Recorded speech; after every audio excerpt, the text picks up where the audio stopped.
Taksil sa sarili kong kama. Habang pinaplansa ko ang kanyang mga gusot na damit, inihuhubad naman niya ang dangal ng pinsan kong pinag-aral ko. Nakakasawa na si ate. Ako na lang ang magpapaligaya sa'yo. Hagik-gik ng linta. Gusto nilang tapakan ang pagkatao ko? Pwes, babawiin ko ang bawat sentimong inilaan ko. Mula sa abo ng aking pagkadurog, ako ay babangon. Sino ngayon ang magmamakaawa sa huli? Honestly, babe, naamoy ko na ang panggisa sa buhok ni Ate Clarice kahit bagong ligo siya. Nakakasawa. Kailan mo ba talaga aayusin ang annulment ninyo? Masyado ka namang apurado, Bianca. Malapit na. Kailangan ko lang makuha ang buong control sa huling property na nakapangalan sa kanya para wala siyang maiuwi kahit isang kusing. Tiis-tiis lang tayo, baby. Mas masarap ka namang yakapin kaysa sa tuyot na kahoy na yon. Sa labas ng nakawangwang na pinto ng sarili niyang silid-tulugan, nakatayo si Clarice. Sa kanyang nanginginig na mga kamay ay nakapatong ang isang maliit na bandehado. Naroon ang isang baso ng mainit na gatas at ang mamahaling gamot sa migraine. Maaga siyang gumising kaninang madaling araw. Tiniis ang antok at lamig dahil dumaing ng matinding sakit ng ulo si Anton pagkagaling sa isang business trip. Ipinaghanda pa niya ito ng mainit na tuwalya. Ngunit ang sakit ng ulo pala ng kanyang asawa ay mabilis na mapapagaling ng katawan ng sarili niyang pinsan. Dahil sa matinding panginginig ng kanyang mga tuhod at braso, umapaw ang mainit na gatas mula sa baso at tumulo sa kanyang maputlang balat. Ang init na dapat ay mapapaso ang sinuman ay tila naging yelo sa kanyang pakiramdam. Hindi niya ininda ang hapdi sa kanyang laman. Mas nakakapaso, mas nakakasunog ang mga salitang nagmula sa loob ng silid. Ang kanyang lalamunan ay tila tinusok ng libu-libong karayom. Ang dibdib niya ay nanikip. Parang unti-unting dinudurog ng isang nakikitang kamay ang kanyang puso ng walang awa. Walang luhang pumatak sa mga unang segundo. Tanging isang nakakabinging pagkabingi at pamamanhid ang bumalot sa kanyang buong pagkatao. Bakit sa sarili pa nilang kama? Bakit sa mga una na siya mismo ang nagburda? Paano nangyaring ang lalaking pinag-alayan niya ng buong kabataan at ang pinsang pinag-aral niya mula sa sarili niyang pawis ay siya pang yuyurak sa kanyang pagkatao ng ganito kalamig at kawalang hiya? Dahan-dahan, umatras si Clarice pabalik sa madilim na pasilyo ng malaki at marangyang bahay na ito. Bawat hakbang ay maingat. Sinisiguro ng kanyang instinct na huwag lumikha ng anumang ingay na magbubunyag ng kanyang presensya. Ibinaba niya ang bandehado sa ibabaw ng kalapit na mesa na gawa sa mahogany. Agad niyang tinakpan ng nanginginig na mga palad ang kanyang bibig upang pigilan ang isang paos na hikbing nagpupumiglas na makawala mula sa kanyang kaibuturan. Sumandal siya sa malamig na pader. Unti-unting napadaos-dos pababa hanggang sa mapaupo siya sa sahig. Hinahayaang tumulo ang masaganang luha sa kanyang mga pisngi. Ito ba ang kapalit? Ang tanong ay paulit-ulit na umiikot sa kanyang isipan habang nakatakip ang mga kamay sa sariling bibig. Naalala niya kung paano niya isinangla ang maliit na piraso ng lupa na pamana ng kanyang ina para lang may maipuhunan si Anton sa kumpanya nito 7 taon na ang nakalilipas. Naalala niya kung paano niya tinalikuran ang isang prestihiyosong scholarship sa pagsayaw ng ballet sa Europa dahil nakiusap si Anton na kailangan nito ng asawang mag-aasikaso sa bahay at sa kanyang may sakit na ina. At si Bianca, ang walang muwang na si Bianca na umiiyak sa kanya noon dahil walang pambayad sa tuition. Si Clarice ang nagpaaral sa kanya. Si Clarice ang bumili ng una nitong profesional na damit para sa trabaho. Ang amoy ng mamahaling pabango na umaalingaw-ngaw ngayon mula sa silid-tulugan ay ang mismong pabangong niregalo niya kay Bianca noong nakaraang buwan. Sa silim ng sala, naaninag ni Clarice ang malaking larawan ng kanilang kasal na nakasabit sa dingding. Sa litratong yon, nakangiti si Anton Nakatingin sa kanya na tila siya ang pinakamahalagang reyna sa buong mundo. Ibinaba ni Clarice ang kanyang paningin sa kanyang sariling mga kamay na nakapatong sa kanyang hita. Mga kamay na dating malambot at pino noong siya ay sumasayaw pa, ngayon ay magaspang, puno ng kalyo mula sa walang katapusang paglalaba ng mga paboritong polo ni Anton, paghuhugas ng mga pinggan, at pag-aalaga sa mga taong walang utang na loob. Tinawag siyang tuyot na kahoy, tinawag siyang nakakasawa dahil amoy panggisa ang kanyang buhok. Gumapang ang isang pait sa kanyang dila na mas mapakla pa sa apdo. Tumayo si Clarice, tila siya isang kaluluwang nawawala sa sariling pamamahay. Naglakad siya patungo sa kusina. Sa ibabaw ng marmol na lababo, naroon ang isang maliit ngunit matalim na kutsilyong ginamit niya kanina para ipaghiwa ng mansanas ang asawang akala niya ay may sakit. Tinitigan niya ang makintab na talim nito na naiilawan ng mapusyaw na ilaw mula sa poste sa labas ng bintana. Kinuha niya ang kutsilyo. Mahigpit ang kanyang hawak. Ang lamig ng metal ay tila gumapang mula sa kanyang mga daliri, pumasok sa kanyang mga ugat at pinatigas ang kanyang naguguluhang puso. Mula sa pagiging isang maawaing asawa, isang kakaibang lakas ang biglang pumalit sa kanyang panghihina. Hindi siya sisigaw, hindi siya magwawala o magmamakaawa para sa pagmamahal ng isang lalaking hindi kailanman naging karapat-dapat sa kanyang sakripisyo. Kung iniisip ni Anton na madali niyang makukuha ang huling yaman na pag-aari ni Clarice, nagkakamali siya ng babaeng kinalaban. Bumalik siya sa tapat ng madilim na pasilyo. Mula sa kanyang kinatatayuan, nakatitig si Clarice sa siwang ng pinto kung saan patuloy na nagmumula ang mga halinghing ng pagtataksil ng 2 taong pinakamahalaga sa buhay niya. Hawak ang kutsilyo sa kanyang kanang kamay, huminga siya ng malalim. Ang kanyang mga mata na kanina ay puno ng luha, ay ngayon ay nanlilisik sa isang kakaibang puot na naghihintay ng tamang panahon para sumabog.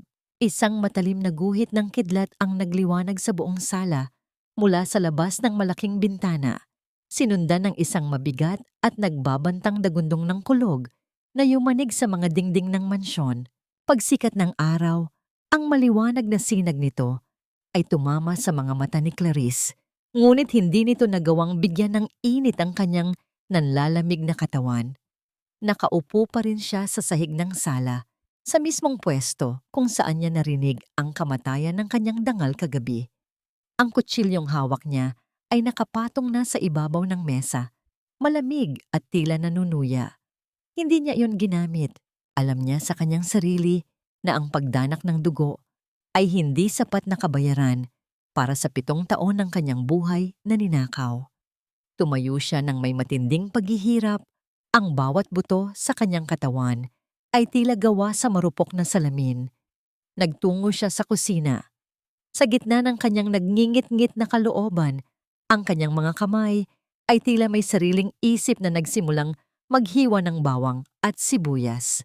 Ang pamilyar na amoy ng panggisa ay pumailan lang sa hangin. Ang amoy na tinawag ni Bianca na nakakasawa. Mapait nang ngumiti si Clarice habang tinititigan ang usok na nagmumula sa kawali. Ito ang huling pagkakataon na magsisilbi siya bilang isang bulag na asawa. Mula ngayon, ang bawat galaw niya ay magiging isang hakbang patungo sa kanyang paglaya. Babe, ang bango naman yan. Kaya mahal na mahal kita eh. Alam mo talaga kung paano ako pasayahin sa umaga. Ang boses ni Anton ay tila isang lason na dahan-dahang pumasok sa pandinig ni Clarice. Naramdaman niya ang mga bisig nito na yumakap sa kanyang baywang mula sa likuran at ang basa nitong halik sa kanyang leeg. Isang matinding pangingilabot at pagkasuklam ang gumapang sa balat ni Clarice. Gusto niyang sumigaw. Gusto niyang sulsulan ng mainit na mantika ang mukha ng lalaking ito. Ngunit nanatili siyang matatag.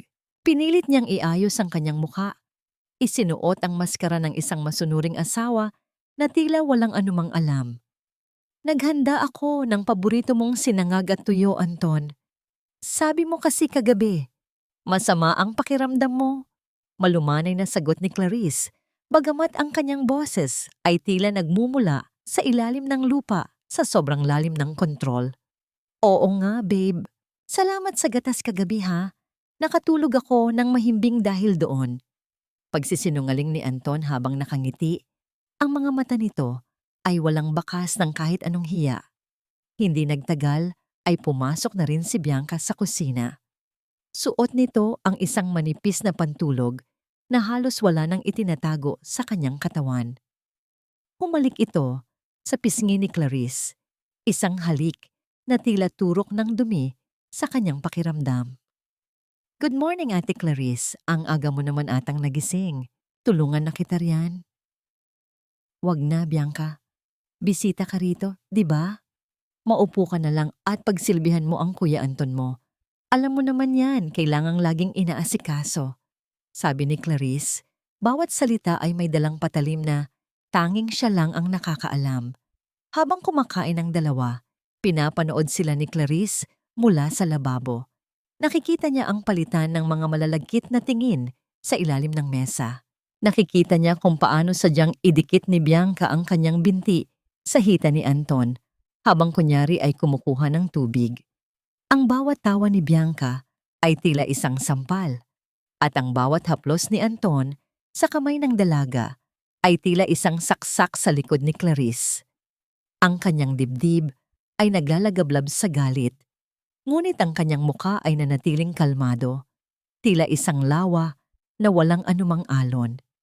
Biglang bumitaw ang hawak na baso ni Clarice. Ang matalim na tunog ng pagkabasag ng kristal sa sahig ay bumasag sa tawanan ng dalawa. Ay pasensya na, nadulas lang ang kamay ko. Ate, ang lampa mo naman kasi lately, napapansin ko, parang lagi kang wala sa sarili.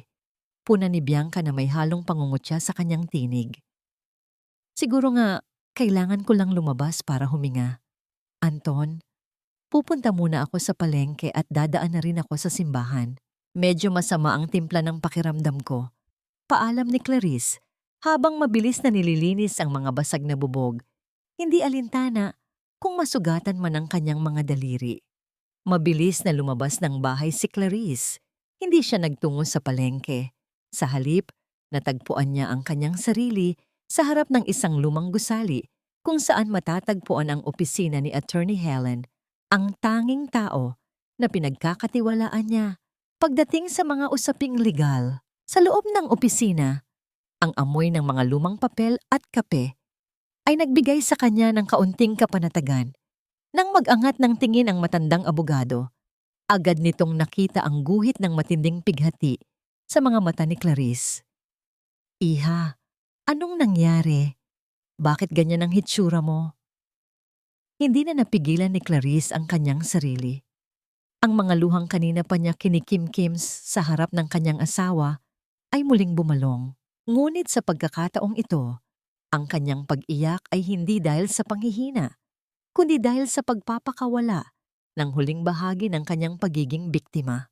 Attorney, gusto ko pong bawiin ang lahat. Ang lupa, ang kumpanya, ang bawat sentimong ibinigay ko sa kanya mula nang ikasal kami. Gusto ko siyang iwang walang-wala, gaya ng ginawa niya sa puso ko. Ang kanyang tinig ay gumuho sa dulo, ngunit ang determinasyon sa kanyang mga mata ay tila apoy na hindi na muling matatapos. Mabilis na pinunasan ni Clarice ang kanyang mga mata bago pa man siya tuluyang makapasok sa tarangkahan ng kanilang mansyon. Ang bawat hakbang niya sa semento ay tila paglakad sa ibabaw ng mga nagbabagang uling. Sa loob ng kanyang bag, naroon ang mga dokumentong ibinigay ni Attorney Helen, mga papel na magsisilbing mitya ng pagsabog ng mundong binuo nila ni Anton.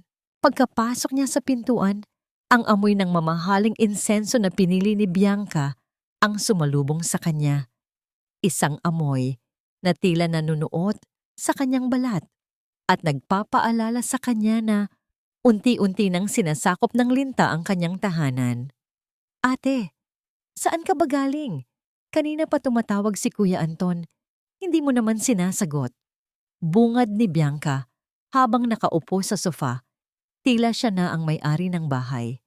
Hawak nito ang isa sa mga paboritong magazine ni Clarice at kampanteng nakapatong ang mga paa sa mesa. Dumaan lang ako sa simbahan, Bianca. Maraming iniisip. Simpleng sagot ni Clarice habang diretso ang lakad patungo sa kusina. Iniingatan na huwag mahalata ang panginginig ng kanyang mga kamay. Simbahan? Baka naman kailangan mo nang magdasal ng matindi, ate, kasi sabi ni kuya, parang tumatabang na raw ang luto mo. Sabi ko nga sa kanya, baka napapagod ka lang sa gawaing bahay kaya hindi mo na siya naaasikaso ng maayos. Sabi ni Bianca na may kasamang nakakalokong ng ngiti. Ang bawat salita nito ay tila patak ng asido na sumusunog sa pasensya ni Clarice.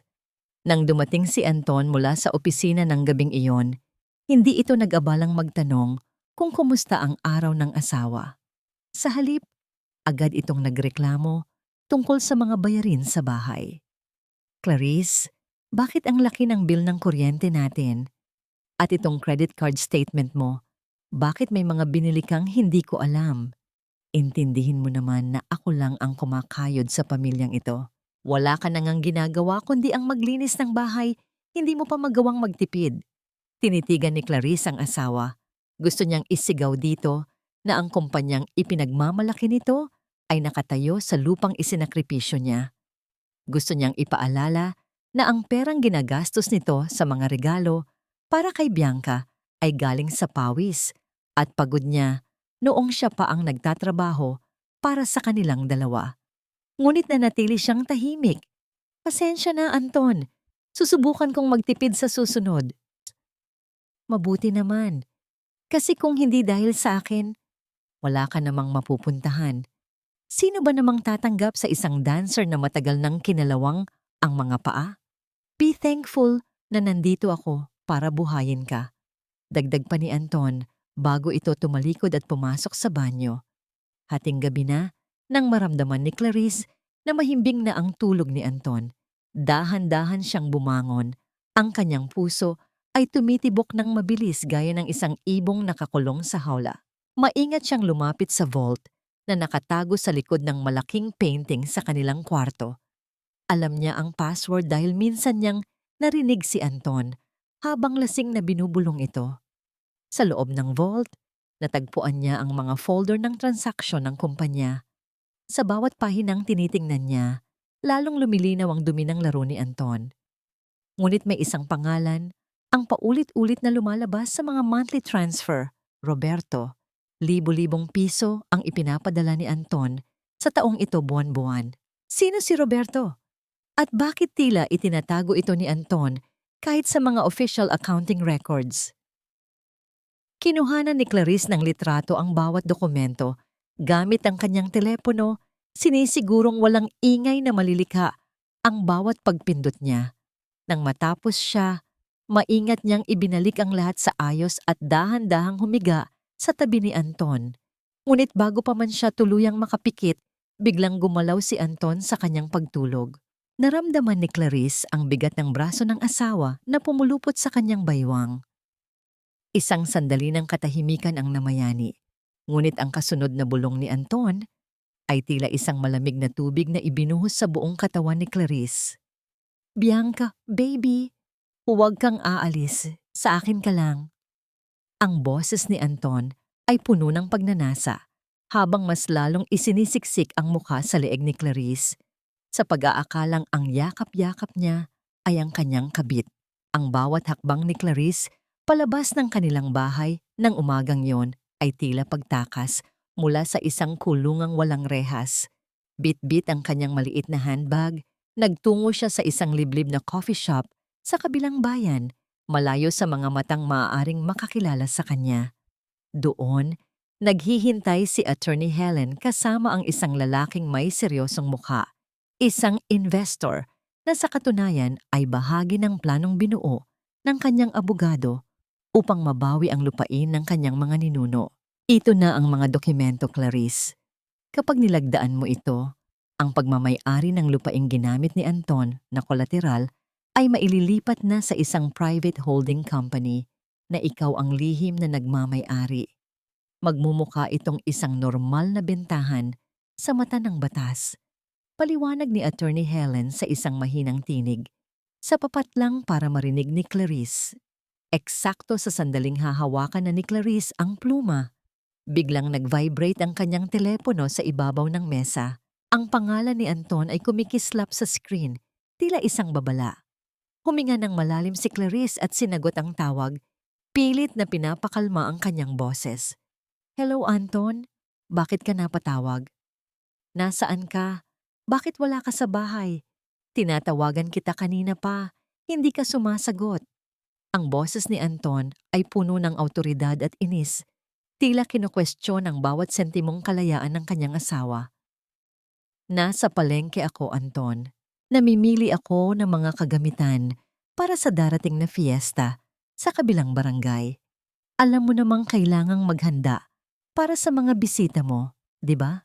Mahinahong pagsisinungaling ni Clarice habang nakatingin sa mga papel sa harap niya. Mabuti naman. Siguraduhin mong masarap ang mga lulutuin mo. Ayokong mapahiya sa mga business partners ko. At bilisan mo riyan, baka kung saan-saan ka pa mapadpad. Utos ni Anton bago nito bastos na ibinaba ang telepono. Isang mapait na ngiti ang sumilay sa mga labi ni Clarice. Ibinaling niya ang kanyang pansin sa mga dokumento. Nang idikit niya ang dulo ng pluma sa papel, naramdaman niya ang bahagyang panginginig ng kanyang mga daliri. Ngunit habang inaalala niya ang bawat halinghing ni Bianca at ang bawat panlalait ni Anton, ang kanyang hawak ay naging matatag. Ang bawat kurit ng kanyang lagda ay tila isang paghihiganti sa bawat luhang pumatak sa kanyang mga pisngi sa loob ng maraming taon. Ang huling guhit ng kanyang pangalan ay malinaw, matalas at diamante sa katigasan. Habang nangyayari ito sa coffee shop, sa loob ng mansyon ng mga Fong, lalong nagiging mapangahas si Bianca. Pumasok ang dalaga sa silid ni Clarice, bit-bit ang isang baso ng wine. Binuksan niya ang cabinet ng mga pabango ng kanyang ate at isa-isang inamoy ang mga ito.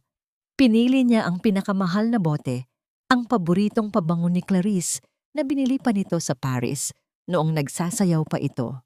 Malakas na nag-spray si Bianca sa kanyang leeg at braso, humaharap sa salamin habang tinitignan ang kanyang sarili na tila siya na ang tunay na reyna ng tahanang iyon.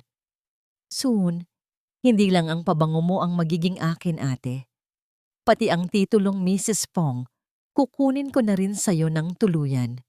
Bulong ni Bianca sa kanyang sarili habang humahagik-gik. Isang tunog na tila, huni ng isang buwitreng naghihintay ng mamatay. Pagkatapos ng pirmahan, sumakay si Clarice sa isang taxi para umuwi. Habang nasa biyahe, hindi niya mapigilang lumingon sa likuran. Napansin niya ang isang itim na sasakyan na kanina pa tila sumusunod sa kanila mula pa sa coffee shop. Kinabahan siya. Sino ang nasa loob niyon? Alam na ba ni Anton ang ginagawa niya? O baka naman si Roberto? Pinabilis ng taxi driver ang takbo hanggang sa mawala ang itim na sasakyan sa isang kanto, ngunit ang kaba sa dibdib ni Clarice ay hindi pa rin humuhupa. Nang makarating siya sa harap ng kanilang bahay, bumungad sa kanya ang isang tanawing hindi niya inaasahan.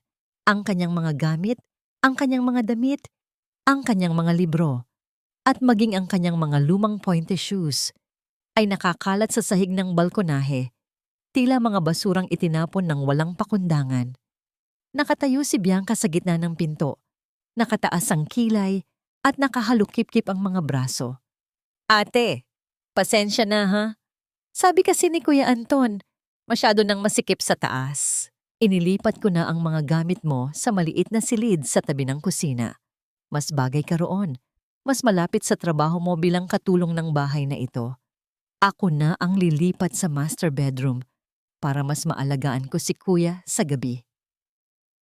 Ang kanyang paboritong asul na damit na luma, na ngunit mahalaga sa kanya, ay nakadapa sa malamig na semento, dinudumihan ng alikabok. Tila ang mismong dangal ni Clarice na muling niyuyurakan sa ilalim ng sikat ng araw. Tinitigan ni Clarice ang kanyang asul na damit na nakalatag sa sahig. Ang tela nito ay unti-unting nadudumihan ng alikabok ng balkonahe. Hindi siya sumigaw. Hindi siya nagmakaawa. Sa halip, dahan-dahan siyang yumuko at isa-isang pinulot ang kanyang mga gamit. Ang bawat dampi ng kanyang kamay sa malamig na semento ay tila nagpapatigas sa kanyang kalooban. Sa tabi niya, naririnig niya ang bawat maharot na tawa ni Bianca, isang tunog na tila kuko ng hayop na kumakamot sa kanyang pandinig. Ate, huwag ka nang sumama ang loob. Sabi kasi ni Kuya Anton, masyado ka raw kasing suffocating sa master bedroom. Gusto naman niya ng youthful energy sa paligid niya. Intindihin mo na lang, tumatanda ka na rin kasi. Pang-uuyam ni Bianca habang pinaglalaruan ang kanyang buhok. Hindi sumagot si Clarice. Inayos niya ang kanyang mga damit sa loob ng luma niyang maleta. Ang kanyang mga mata ay nanatiling nakatitig sa kanyang ginagawa. Sa kanyang isipan, binibilang niya ang bawat segundong lumilipas. Ang bawat segundo ay mas malapit sa oras ng pagbabayad ng 2 taksil na ito. Nang dumating si Anton, wala itong bakas ng pagsisisi sa kanyang mga mata. Sa halip lumapit ito kay Bianca at inakbayan ang dalaga sa harap mismo ni Clarice. "Oh, Clarice, nakalipat ka na ba? Mabuti naman." Sabi kasi ni Bianca, hindi raw maganda ang daloy ng swerte sa kwarto natin dahil sa mga gamit mong luma na at amoy bodega. Diyan ka muna sa silid sa baba. Mas presko roon at malapit sa kusina para hindi ka na napapagod sa pag-akyat panaog. Feng Shui, Anton. O baka naman mas madali para sa inyong dalawa na maglandian kung wala ako sa itaas? Ang boses ni Clarice ay kalmado, ngunit ang bawat salita ay tila isang malamig na hanging dumaan sa pagitan nila. Saglit na naging balisa si Anton, ngunit agad itong bumalik sa kanyang pagiging mapagmataas. Huwag ka nang mag-isip ng kung ano-ano. Ginagawa ko ito para sa ikatatahimik ng bahay na ito. Masyado ka nang madrama lately. Nakakadagdag ka sa stress ko sa kumpanya. Diyan ka na. At siguraduhin mong nakahanda ang hapunan bago mag-alas 7. Dinala ni Clarice ang kanyang mga gamit sa maliit na silid sa tabi ng kusina. Ang kwarto ay masikip, amoy amag, at halos walang sapat na liwanag. Ngunit para kay Clarice, ang silid na ito ang magiging kuta niya. Ang lugar kung saan niya itutuloy ang pagpunit sa buhay ni Anton.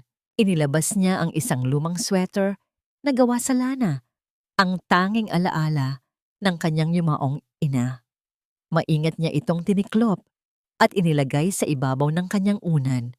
Ito ang kanyang golden moment, ang pagyakap sa kanyang tunay na pagkatao na hindi kailanman mabibili ng pera ni Anton. Nang sumapit ang hapunan, lumabas si Bianca na suot ang pulang damit ni Clarice, ang damit na isinuot niya noong kanilang 5 anibersaryo. Ang pula ng tela ay tila nangungutya sa bawat sakripisyong ginawa ni Clarice para sa kanilang pagsasama. Pinanood niya si Anton na tila isang asong naglalaway habang pinupuri ang kagandahan ni Bianca, habang siya naman ay tahimik na nagsisilbi ng pagkain sa mesa. "Ang ganda mo sa damit na yan, Bianca.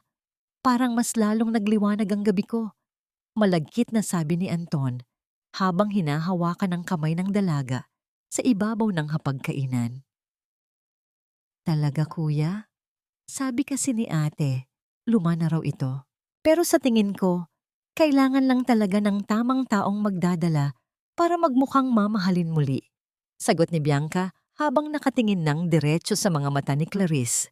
Pagkatapos ng hapunan, nang ang lahat ay nasa itaas na at abala sa kanilang sariling mundo, pumasok si Clarice sa kanyang maliit na silid at nilock ang pinto. Kinuha niya ang kanyang telepono at tinawagan ang kanyang broker.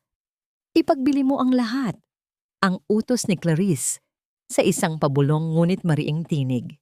"Ang lahat ng stocks ni Anton na nakapangalan sa akin, pati na ang mga investments na binuo namin gamit ang aking capital. Ngayon din, ilipat mo ang lahat ng proceeds sa offshore account na ibinigay ko sa'yo." "Sigurado po ba kayo, ma'am? Malaking bahagi ito ng operational funds ng kumpanya ni Sir Anton." Tanong ng kausap sa kabilang linya. Siguradong sigurado. Oras na para maranasan niyang mawalan ng lupa sa ilalim ng kanyang mga paa. Sagot ni Clarice bago niya pinatay ang tawag. Ngunit ang katahimikan ng gabi ay muling nabasag nang marinig ni Clarice ang isang pamilyar na tunog mula sa taas. Isang tawag sa telepono ni Bianca. Nagmadaling lumabas si Clarice at tumayo sa paanan ng hagdan. Narinig niya ang boses ni Bianca na parang may kausap na lihim sa balkonahe sa itaas. Oo, Roberto, huwag kang mag-alala. Malapit na tayong makaalis dito. Kapag nakuha ko na ang malaking parte mula kay Anton, iiwan na natin ang matandang ito. Magtiis ka lang muna, baby. Konting hintay na lang. Nanlaki ang mga mata ni Clarice. Si Roberto, ang pangalang nakita niya sa mga bank transfers ni Anton. Hindi lang pala si Anton ang nanloloko. Niloloko rin pala ni Bianca si Anton. Kinabukasan, habang nasa gitna ng agahan, biglang tumunog ng sunod-sunod ang telepono ni Anton. Ang bawat notification ay tila isang tibok ng puso, napapabilis ng papabilis. Namutla ang mukha ni Anton habang binabasa ang mga email mula sa bangko tungkol sa sunod-sunod na benta ng mga stocks at ang biglaang pagbaba ng kanyang liquidity. Clarice! Ang sigaw ni Anton na umalingaw-ngaw sa buong mansyon. Ang kanyang boses ay puno ng galit at takot. Anong ginawa mo?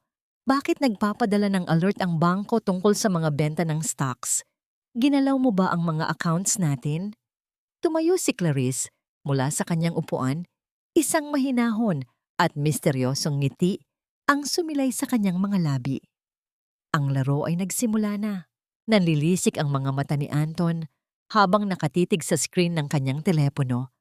Ang kanyang mga daliri ay nanginginig sa matinding galit at pagkalito. Clarice, tinatanong kita, bakit may mga benta ng stocks na nagaganap nang wala akong alam? Halos 5 milyong piso ang nawala sa liquidity ng kumpanya sa loob lang ng isang oras. Nanatiling nakatayo si Clarice. Ang kanyang likod ay tuwid na tuwid. Tila isang kwerdas ng biolin na handang tumunog ngunit hindi mapuputol. Huminga siya ng malalim at dahan-dahang inilapag ang kanyang tasa ng kape sa mesa. Walang tunog ang pagkakadampi ng porselana sa kahoy. Isang katahimikang mas nakakabingi kaysa sa sigaw ng kanyang asawa. Huwag kang sumigaw, Anton. Nakalimutan mo na ba? Ang kanyang boses ay malumanay. Tila isang oyayi na may dalang lason. Pinayuhan ako ng accountant natin nung 1 linggo na kailangan nating mag-liquidate ng ilang assets para pambayad sa mga special diamond gifts na ipinangako mo sa iyong mga business partners. Akala ko ba ay alam mo ito? Ipinadala ko pa nga ang mga resibo sa email mo. Baka hindi mo lang nabasa dahil abala ka. Sa ibang bagay, agad na natigilan si Anton. Ang galit sa kanyang mukha ay napalitan ng pag-aalinlangan.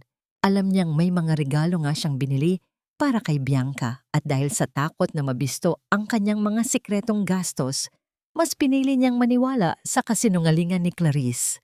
Ang kanyang mapagmataas na balikat ay bahagyang bumagsak at muling bumalik ang kanyang mapanuring tingin. Mabuti naman kung ganoon. Pero sa susunod, magpaalam ka sa akin. Huwag kang basta-basta nagdedesisyon dahil ikaw ay asawa lang at wala kang alam sa pagpapatakbo ng negosyo. Akala ko ba ay nagnanakaw ka na sa sarili nating kumpanya? Komento ni Anton bago ito muling bumalik sa pagkain. Tila isang haring muling nakuha ang kontrol sa kanyang nasasakupan. Pagkatapos ng tensyon sa hapagkainan, nagtungo si Clarice sa madilim at maalikabok na bodega sa likod ng mansyon. Ito ang lugar kung saan itinapon ang lahat ng mga bagay na ayon kay Anton ay wala nang pakinabang.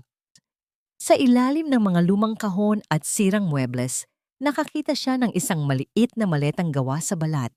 Nang buksan niya ito, isang pamilyar na amoy ng satin at luma ng sapatos ang sumalubong sa kanya.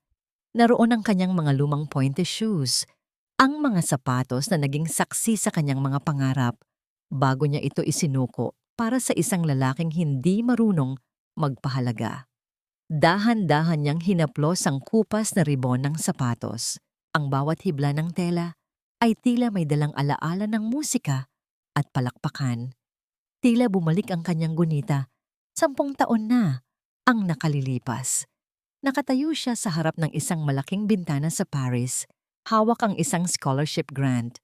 Ngunit sa isang tawag ni Anton na umiiyak at nagsasabing kailangan siya ng kanyang may sakit na ina, tinalikuran ni Clarice ang lahat. Pinili niyang maging taga-alaga, maging lingkod, at maging anino ng isang pamilyang sa huli ay siya rin palang dudurog sa kanya. Ang mga daliri ni Clarice ay dahan-dahang sumayaw sa ibabaw ng sapatos, isang galaw na puno ng pighati at pangungulila sa babaeng dati niyang pagkatao. Ate, ano namang ginagawa mo rito sa bodega? Naghahanap ka ba ng basurang maibebenta mo para may panggastos ka? Ang boses ni Bianca ay bumasag sa katahimikan ng silid. Nakasandalang dalaga sa pintuan, nakataas ang kilay habang pinapanood ang bawat kilos ni Clarice. Lumapit ito at sinipa ang isang kahon sa tabi ni Clarice. Lumikha ito ng isang mapurol na tunog ng pagbagsak ng mga lumang libro. Yung mga sapatos na yan. Ate, harapin mo ang katotohanan. Matanda ka na. Ang mga buto mo ay kinalawang na at ang katawan mo ay hindi na pang-entablado. Huwag mo nang pangarapin ang mga bagay na kailanman ay hindi na babalik sa'yo. Bagay ka na rito sa bodega, kasama ng mga lumang gamit na pinagsawaan na. Pangungutya ni Bianca habang tumatawa ng mahina. Hindi tumingin si Clarice. Maingat niyang ibinalik ang mga sapatos sa loob ng maleta at isinara ito ng may pinalidad. Ang ilang bagay, Bianca, ay sadyang itinatago para sa tamang panahon at ang ilang tao, kahit gaano kakinang sa labas, ay mananatiling basura sa loob.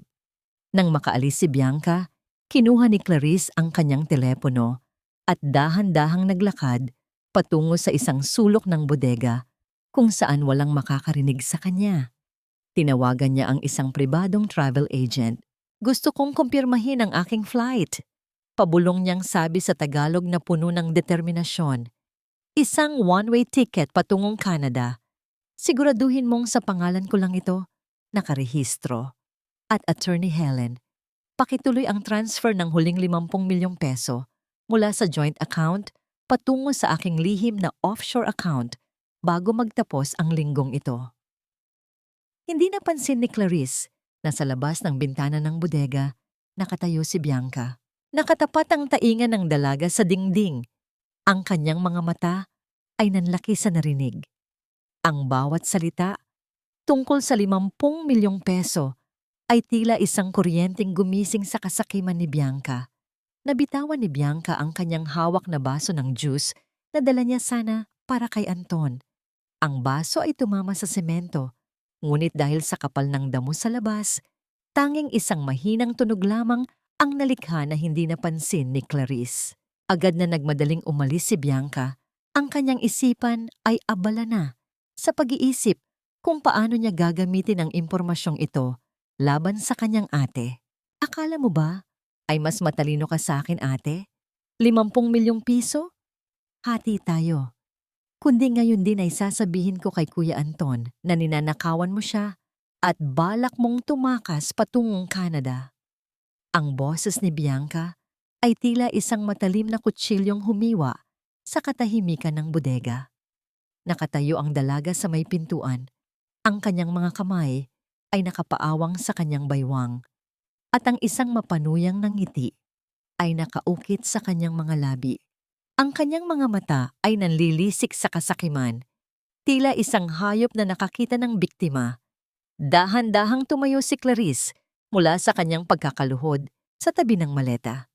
Pinagpag niya ang alikabok sa kanyang tuhod, isang kilos na puno ng dignidad at kapayapaan, na lalong nagpabilis sa galit ni Bianca. Sa loob ng dibdib ni Clarice, ang kanyang puso ay pumipintig ng mabilis, gaya ng isang tambol. Ngunit ang kanyang mukha ay nanatiling kasing lamig ng marmol. Hindi niya hinayaang makita ng kanyang kalaban ang takot na muntik nang lumunod sa kanya. Narinig mo pala, Bianca? Malumanay na sagot ni Clarice habang dahan-dahang kinukuha ang isang brown na sobre mula sa loob ng kanyang lumang maleta. Akala ko ay abala ka Sa pagpili ng susunod na alahas na hihingin mo kay Anton bilang bayad sa serbisyo mo sa kanya sa gabi. Huwag mo akong idaan sa mga ganyang salita. Clarice, pera ang pinag-uusapan natin dito. Alam kong nagnanakaw ka.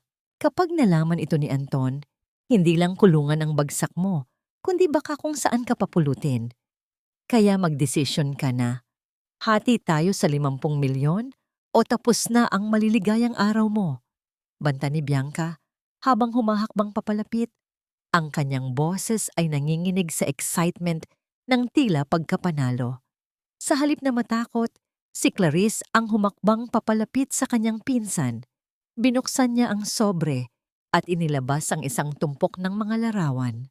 Isa-isang inilapag ni Clarice ang mga ito sa ibabaw ng isang lumang mesa sa gitna ng bodega. Ang mga larawan ay malinaw, kuha sa isang madilim na sulok ng isang bar kung saan makikitang may kayakap at kahalikan si Bianca na isang lalaking hindi si Anton. Nanigas si Bianca sa kanyang kinatatayuan. Ang kanyang mukha na kanina ay mapula sa galit ay biglang naging kasing puti ng papel. Ang kanyang mga labi ay nanginig. Ngunit walang salitang lumabas. Sino si Roberto, Bianca? Ang tanong ni Clarice ay tila isang bulong ng kamatayan. Ito ba ang lalaking binubuhay mo gamit ang perang hinihingi mo kay Anton? Ito ba ang dahilan kung bakit kailangan mo ng pera ko? Dahil ba nagbabanta na siyang iiwangan kapag wala ka nang maibigay sa kanya? Saan mo nakuha ang mga ito? Nauutal na tanong ni Bianca. Ang kanyang kamay ay napahawak sa gilid ng mesa upang hindi siya mabuwal. May mga kaibigan ako sa labas ng bahay na ito, Bianca. Mga taong mas tapat kaysa sayo. Ngayon, magkaroon tayo ng kasunduan. Ititikom mo ang bibig mo tungkol sa naririnig mo kanina. Magpapatuloy ka sa pagiging reyna-reynahan mo rito sa bahay hanggat gusto ko. At bilang kapalit, hindi makakarating ang mga larawang ito sa mga kamay ni Anton. Pagdidikta ni Clarice, ang kanyang tinig ay puno ng awtoridad na hindi pa kailanman narinig ni Bianca. Pero ang pera, kailangan ko ng pera. Pilit pa rin ng dalaga, bagamat ang kanyang boses ay wala na sa tono ng pagbabanta. Wala kang makukuha kahit isang sentimo sa akin. Magpasalamat ka at hinahayaan pa kitang matulog sa ilalim ng bubong na ito nang hindi ka itinatapon ni Anton sa kalsada. Ngayon, lumabas ka na rito bago ko maisipang baguhin ang desisyon ko. Dahil sa takot, mabilis na tumalikod si Bianca at nagmadaling lumabas ng bodega, halos matisod sa sarili niyang mga paa. Naiwan si Clarice na mag-isa sa dilim. Ang kanyang mga balikat ay bahagyang bumagsak habang inilalabas ang lahat ng hanging kinimkim niya sa kanyang baga. Ang tagumpay na ito ay maliit lamang, ngunit sapat na para bigyan siya ng oras na kailangan niya. Nabalik lamang ang diwa ni Maribel, ngunit hindi. Siya si Clarice, ang babaeng muling bumabangon, nang marinig niya ang pagdating ng sasakyan ni Anton. Clarice! Bianca! Nasaan kayo? Ang masiglang sigaw ni Anton mula sa sala ay umalingaw-ngaw hanggang sa bodega. Nang pumasok si Clarice sa bahay, nakita niyang nakayakap na si Anton kay Bianca. Napilit na itinatago ang kanyang pamumutla sa likod ng isang pilit na ngiti. Agad na lumapit si Anton kay Clarice at dinala ang dalawa sa gitna ng sala. Makinig kayong dalawa. May malaki akong anunsyo. Sa susunod na Sabado, maglulunsad ako ng isang malaking grand party dito sa bahay. Lahat ng mga kamag-anak natin, ang press at ang aking mga business partners ay darating. Ito ang gabi ng aking pinakamalaking tagumpay sa negosyo, sabi ni Anton habang nagniningning ang mga mata sa garbo. Lumingon si Anton kay Clarice. Ang kanyang tingin ay naging malamig at puno ng pangungutya. At sa gabing iyon din, sa harap ng lahat, may gagawin akong mahalagang anunsyo tungkol sa ating pagsasama. Clarice, isang anunsyo na magpapalaya sa ating dalawa. Maghanda ka? Dahil gusto kong magmukha kang disente sa huling pagkakataon. Alam ni Clarice ang ibig sabihin yon. Balak ni Anton na ipahiya siya at ianunsyo ang kanilang paghihiwalay sa harap ng lahat ng taong mahalaga sa kanila upang maging malinis ang kanyang pagpapakasal kay Bianca. Ang mga sumunod na araw ay tila isang mabilis na agos ng tubig na dahan-dahang tumatangay sa pundasyon ng buhay ni Anton habang ang lalaki ay nananatiling bulag sa panganib. Sa loob ng opisina ni Attorney Helen, muling nilagdaan ni Clarice ang huling set ng mga dokumento. Sa pagkakataong ito, ang mismong mansyong tinitirhan nila ay naisailalim na sa isang lihim na paglilipat ng pangalan. Dahil sa pagmamadali ni Anton na makakuha ng pondo para sa kanyang bagong proyekto noong nakaraang buwan, hindi nito napansin na ang pinirmahan nitong dokumento ay hindi isang loan agreement, kundi isang conditional deed of sale sa isang kumpanyang pag-aari rin ni Clarice sa ibang bansa. Ito na ang huling pako sa kabaong ng kanyang yaman, Clarice. Bulong ni Attorney Helen habang maingat na itinatago ang mga papel. Ang insurance funds, ang retirement accounts, at ang mga natitirang ari-arian ay nailikas na. Wala nang matitira kay Anton, kundi ang kanyang kapalaluan. Habang pabilis ang pagguho ng kanyang imperyo, si Anton naman ay lalong nagpapakalunod sa kanyang mga ilusyon. Upang matiyak na magiging kabigha-bighani ang kanyang anunsyo sa gabi ng party, nanghiram siya ng malaking halaga mula sa isang pribadong nagpapautang na may mataas na interes. Ginamit niya ang perang ito upang bumili ng isang set ng mga alahas na may diamante para kay Bianca at para bayaran ang pinakamahal na catering service sa bansa. Para kay Anton, ang gabing iyon ang simula ng kanyang bagong buhay bilang isang mayamang bachelor na may batang asawa. Sa loob ng mansyon, ang kapaligiran ay puno ng tensyon na tila isang kwerdas na malapit ng maputol. Si Bianca, sa kabila ng takot nito sa hawak na ebidensya ni Clarice, ay hindi mapigilang maging mapangapi. Habang abala ang mga tauhan ng catering sa pag-aayos ng mahabang mesa sa hardin, tinawag niya si Clarice mula sa kusina. "Ate," sabi ni Kuya Anton, "ikaw ang bahala sa pag-aasikaso ng mga waiters at sa pag-check ng bawat plato. Gusto niya na ikaw ang tumayong head server sa gabing iyon para naman daw makita ng lahat na kahit papano ay may pakinabang ka pa rin bago ka tuluyang umalis," sabi ni Bianca habang may kasamang matalas na ngiti. Ang kanyang mga mata ay nagniningning sa tuwa habang iniisip ang kahihiyang sasapitin ni Clarice sa harap ng kanilang mga kamag-anak. "Walang problema, Bianca," simpleng sagot ni Clarice habang maingat na pinupunasan ang isang kristal na baso. "Sisiguraduhin kong magiging hindi malilimutan ang gabing ito para sa inyong dalawa ni Anton." Isang golden moment ang naganap ng gabing iyon bago ang party. Habang ang lahat ay abala sa labas, pumasok si Clarice sa kanyang dating silid. Ang master bedroom na ngayon ay pag-aari na ni Bianca. Kinuha niya ang isang maliit na box ng mga alaala sa ilalim ng kama. Sa loob ay naroon ang isang tuyong bulaklak mula sa kanilang unang date ni Anton. Tinitigan niya ito ng matagal. Inaalala ang babaeng naniwala sa mga pangako ng isang huwad na lalaki. Dahan-dahan niyang pinitas ang mga talulot nito at hinayaang mahulog sa sahig, isang simbolo ng kanyang tuluyang pagbitaw. Wala nang pait, wala nang luha, tanging ang malamig na katotohanan na lamang ang natira. Dumating ang gabi ng anibersaryo at party. Ang mansyon ay nagmistulang isang palasyo ng liwanag. Ang bawat puno sa hardin ay napapalamutian ng mga kumukutitap na ilaw. Ang mga mamahaling sasakyan ay isa-isang dumating. Dala ang mga panauhing sabik na makasaksi sa tagumpay ni Anton Fong.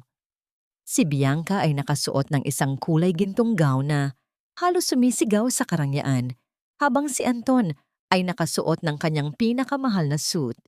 Sa kabilang banda, si Clarice ay nanatili sa anino. Nakasuot ng isang simpleng itim na uniforme ng server.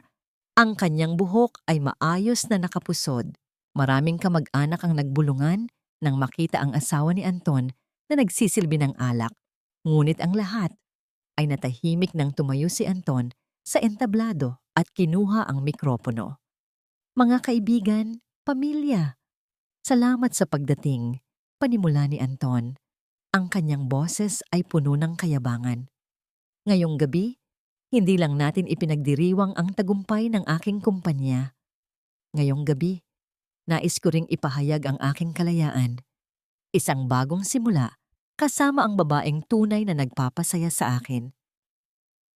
Inabot ni Anton ang kamay ni Bianca at hinila ito paakyat sa entablado. Ang palakpakan ay nahaluan ng gulat. Lumingon si Anton sa direksyon ni Clarice na nakatayo sa gilid, may bitbit na tray ng mga baso. Clarice, huwag kang mag-alala. Magiging generous ako sa ating annulment. Bibigyan kita ng sapat na pera para makahanap ng maliit na apartment sa probinsya. Dahil simula bukas, ang bahay na ito at ang lahat ng meron ako ay pag-aari na ng bagong misis. Fang! Sabi ni Anton habang tumatawa.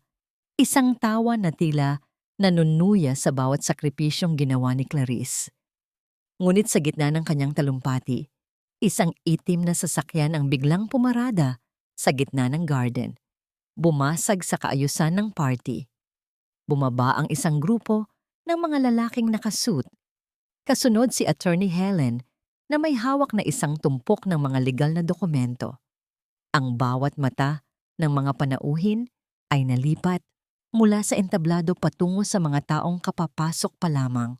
Ang ingay ng tawanan at musika ay dahan-dahang napalitan ng isang mabigat at nakakabinging katahimikan. Si Anton, na may hawak pa ring mikropono, ay napatitig ng matalim kay Attorney Helen.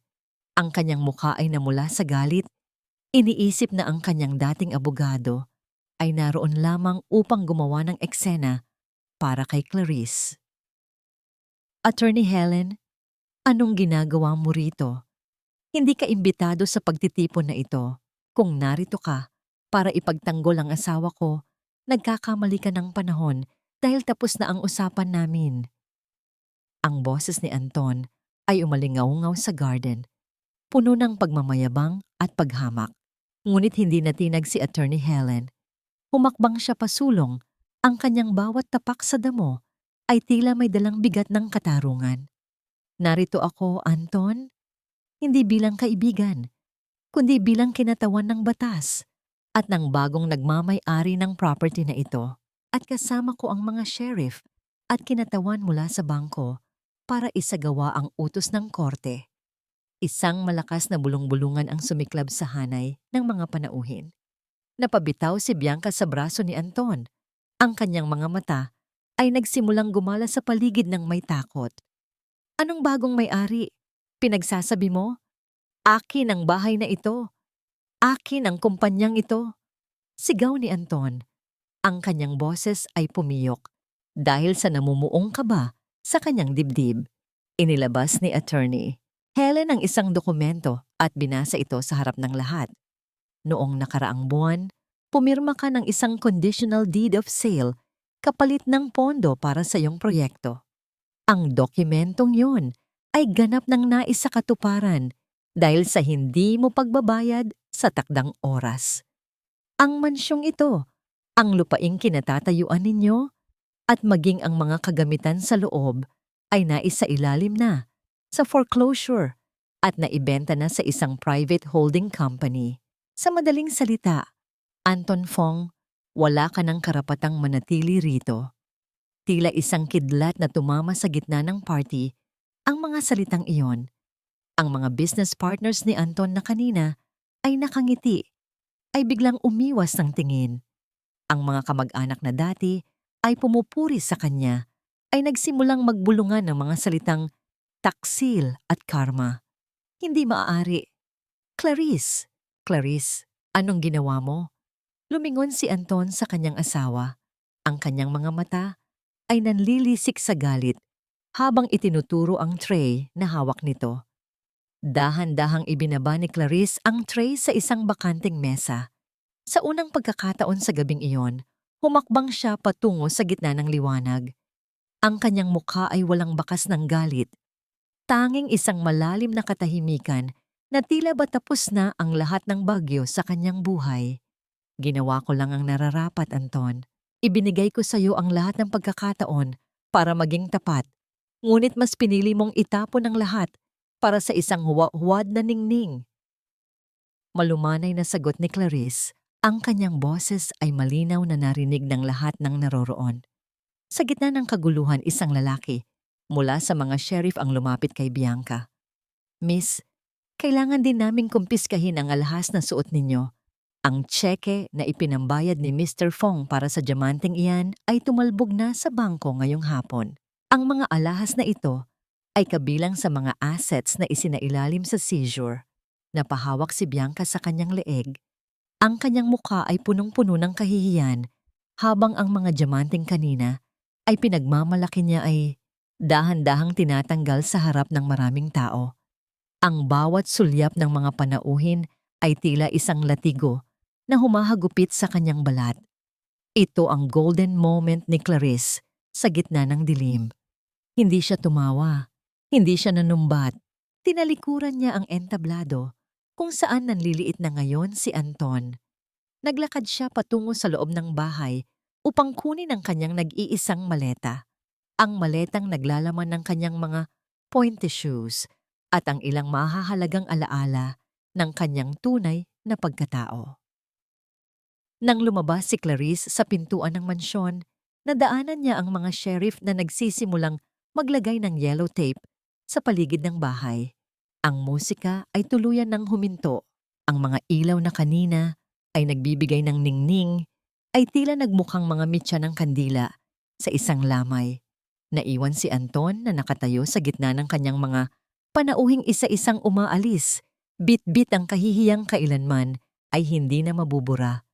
Ang kanyang huling nakita ay ang figura ni Clarice na dahan-dahang naglalakad palayo, papasok sa isang naghihintay na sasakyan, patungo sa isang buhay na wala na siya.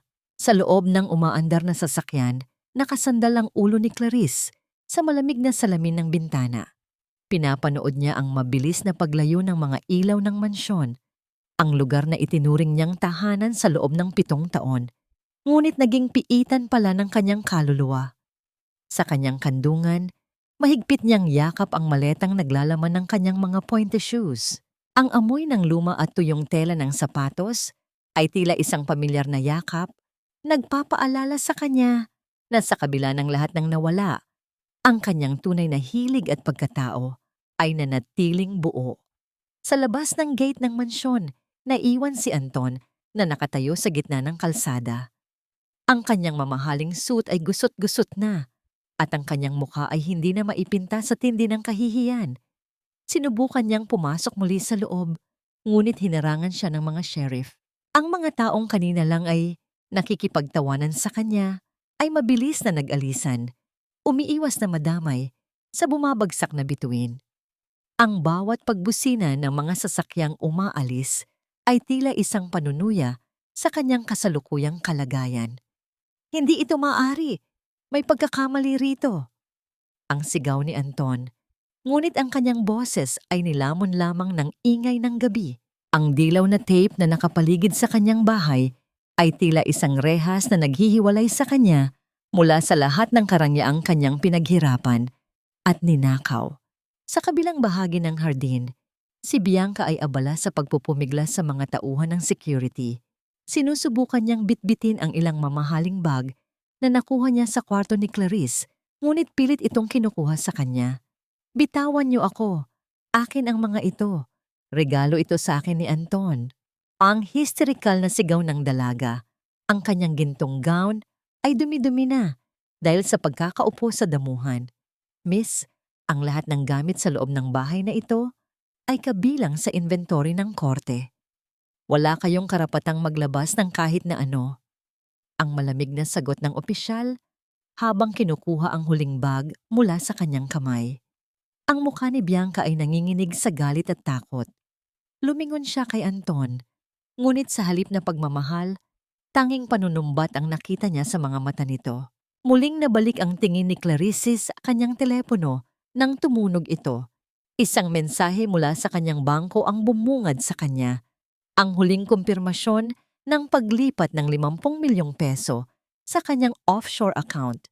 Ang bawat sentimong pinaghirapan niya, ang bawat sakripisyong ginawa niya ay ligtas na. Ang panginginig ng kanyang mga kamay ay dahan-dahang nawala, napalitan ng isang kakaibang kapanatagan. "Ma'am, malapit na tayo sa airport," ang malumanay na sabi ng driver. "Salamat," tugon ni Clarice. Kinuha niya ang isang maliit na piraso ng papel mula sa kanyang bag at tinitigan ang sulat kamay niya roon. Ito ang huling sulat na iniwan niya sa ibabaw ng mesa sa sala. Isang sulat na alam niyang mababasa ni Anton kapag pinahintulutan na itong pumasok para kumuha ng kanyang mga personal na gamit. "Ibinigay ko sa iyo ang lahat, pati na ang mga pangarap na hindi ko dapat binitawan. Ngayon, binabawi ko ang lahat, pati na ang pagkakataong saktan mo pa ako muli. Huwag mo na akong hanapin, dahil ang Clarice na kilala mo ay matagal nang namatay sa loob ng bahay na ito. Ang natitira na lamang ay ang babaeng muling natutong sumayaw sa sarili niyang musika." Habang binabasa ni Clarice ang mga salitang iyon sa kanyang isipan, naramdaman niya ang isang huling giit ng pait sa kanyang lalamunan bago ito tuluyang naglaho. Wala nang galit, wala nang puot. Tanging ang malawak na espasyo ng kalayaan ang nasa harap niya. Samantala, sa gitna ng kaguluhan sa labas ng mansyon, lihim na kinuha ni Bianca ang kanyang telepono mula sa kanyang bulsa. Sa kabila ng kanyang takot, mabilis siyang nag-type ng isang mensahe. "Roberto, kailangan mo akong sunduin. Ngayon din. Wala na kaming pera. Wala na kaming bahay. Kunin mo ako rito bago pa ako madamay sa gulo ni Anton. May itinago akong kaunting alahas. Sapat na ito para makapagsimula tayo sa malayo." Ngunit ang hindi alam ni Bianca, sa kabilang linya, si Roberto ay hindi sumagot. Ang mensahe ay nanatiling sent, ngunit hindi read. Sa dilim ng gabi, isang bagong misteryo ang nagsimulang mabuo. Ang taong inaasahan ni Bianca na magliligtas sa kanya ay tila naglaho na rin kasabay ng kanyang swerte. Nang makarating sa airport, lumabas si Clarice sa sasakyan at huminga ng malalim. Ang hangin ay malamig, ngunit sa pakiramdam niya, ito ang pinakamalinis na hanging nalanghap niya sa loob ng maraming taon. Inayos niya ang kanyang maleta at dahan-dahang naglakad patungo sa departure gate. Ang bawat hakbang niya ay may ritmo, isang ritmo ng isang balerina na muling nahanap ang kanyang entablado. Hindi na siya ang asawang amoy panggisa, hindi na siya ang biktima ng pagtataksil. Siya si Clarice, ang babaeng handang sumayaw sa gitna ng ulan, patungo sa isang bagong bukas. "Nakablock ako. Paanong nakablock ako?" Ang nanginginig na bulong ni Bianca ay tila isang sumpa sa gitna ng katahimikan ng gabi. Paulit-ulit niyang pinipindot ang screen ng kanyang telepono, umaasang nagkamali lang siya ng tingin, ngunit ang bawat tawag niya kay Roberto ay agad na napuputol. Ang profile picture ng lalaking pinangakuan siyang ililigtas ay naglaho na, pinalitan ng isang kulay abong anino. Ang lalaking nangakong mamahalin siya, ang mismong taong nagudyok sa kanya na talikuran ang sariling dugo. Siya rin ang iniwang mag-isa sa gitna ng kalsada, na tila wala siyang halaga. Sa gilid ng bangketa, nakaupo si Anton sa malamig na semento. Nakapatong ang kanyang mga siko sa tuhod, habang ang kanyang mga daliri ay mahigpit na nakakapit sa magulo niyang buhok. Ang ilaw mula sa poste sa kalsada ay marahang bumabalot sa kanyang mukha, nag-iiwan ng mapait na lungkot. Parang sa isang iglap, dinagdagan ng mga taon ang bigat na kanyang dinadala. Wala na ang kanyang kotse, wala na ang kanyang mansyon, at higit sa lahat, wala na ang babaeng 7 taon niyang ginawang tuntungan para sa kanyang mga ambisyon. Sa kabilang dako, sa loob ng maliwanag at malamig na terminal ng airport, nakatayo si Clarice sa harap ng malaking salamin ng bintana. Hawak niya ang kanyang boarding pass sa kanyang kanang kamay Nararamdaman ang bawat kanto ng papel sa kanyang mga daliri. Tinitigan niya ang kanyang sariling refleksyon. Wala na ang matamlay na mga mata ng isang asawang laging naghihintay sa dilim. Sa halip, isang babaeng may matatag na paninindigan ang nakatitig pabalik sa kanya. Sa unang pagkakataon sa loob ng maraming taon, hindi na amoy panggisa ang kanyang buhok. Sa halip, ang banayad na amoy ng lavender at ang malamig na hangin ng terminal ang bumabalot sa kanya. Ito na ang huling gabi ng aking paghinga sa ilalim ng bigat ng iyong pangalan, Anton. Bulong ni Clarice sa kanyang sarili. Ang kanyang tinig ay hindi na nanginginig. Wala nang pait na humahadlang sa bawat salita. Isang golden moment ang naganap nang marinig niya ang announcement para sa kanyang flight. Dahan-dahan niyang kinuha ang kanyang maliit na bag at hinawakan ang box ng kanyang pointed shoes na nakasilip mula sa kanyang maleta. Naramdaman niya ang isang banayad na kuryente ng pananabik sa kanyang dibdib. Hindi na siya sasayaw para sa palakpakan ng iba. Sasayaw siya para sa sarili niyang kaluluwa. Ang bawat hakbang niya patungo sa tunnel ng eroplano ay tila isang pag-akyat sa isang bagong entablado, kung saan ang tanging direktor ay ang sarili niya. Samantala, sa labas ng saradong mansyon, muling nagwala si Bianca. Anton, gawin mo ang paraan. Tawagan mo ang mga kaibigan mo. Hindi tayo pwedeng manatili rito sa labas. Mukha tayong mga pulubi. Ang kanyang tili ay puno ng desperasyon at pandidiri sa kasalukuyang kalagayan. Lumingon si Anton sa kanya. Ang kanyang mga mata ay walang buhay. Anong mga kaibigan, Bianca? Ang mga taong naroon kanina ay nandoon lang dahil sa perang meron ako. Wala na ang kumpanya. Wala na ang lahat. At si Clarice. Si Clarice ang may-ari ng lahat ngayon. Anong ibig mong sabihin? Paanong si Clarice ang may-ari? Ang boses ni Bianca ay humina, napalitan ng isang matinding takot. Ang holding company na bumili ng bahay na ito, ang kumpanyang binigyan ko ng lahat ng shares ko kapalit ng pautang. Si Clarice ang nakatago sa likod niyon. Attorney, Helen told me before she left. Pinanood tayo ni Clarice na magpakasaya sa pera niya habang unti-unti niyang hinuhukay ang libingan natin. Ang bawat salita ni Anton ay tila isang saksak sa sarili niyang dibdib. Napasandal si Bianca sa gate ng mansyon, ang kanyang katawan ay dahan-dahang napaupo sa semento. Ang pangarap niyang maging Mrs. Fong ay naging isang bangungot sa isang iglap. Pero ang mas masakit, ang katotohanang ang tanging lalaking tinakbuhan niya ay iniwan din siya sa gitna ng labanan. Habang umaandar ang eroplano sa runway, naramdaman ni Clarice ang banayad na pagyanig ng makina. Ang tunog na ito ay tila isang ritmo, isang mabilis na tibok ng puso na puno ng pag-asa. Tumingin siya sa bintana. Nakita niya ang malawak na kalawakan ng Maynila na unti-unting lumiliit. Ang mga ilaw ng lungsod ay tila mga bituing bumagsak sa lupa. Mga alaala ng isang kahapon na hindi na niya muling babalikan. Sa gitna ng katahimikan ng flight, isang katanungan ang pumasok sa isip ni Clarice. Alam niyang si Roberto ay nawala na. Ngunit sino ba talaga si Roberto? Sa kanyang pag-iimbestiga kay Attorney Helen, may isang detalye silang nakaligtaan. Isang maliit na piraso ng impormasyon na maaring magpabago sa lahat. Sa gitna ng kalsada, habang umiiyak si Bianca, muling umilaw ang kanyang telepono. Hindi ito si Roberto. Isang hindi kilalang numero ang nagpadala ng isang larawan.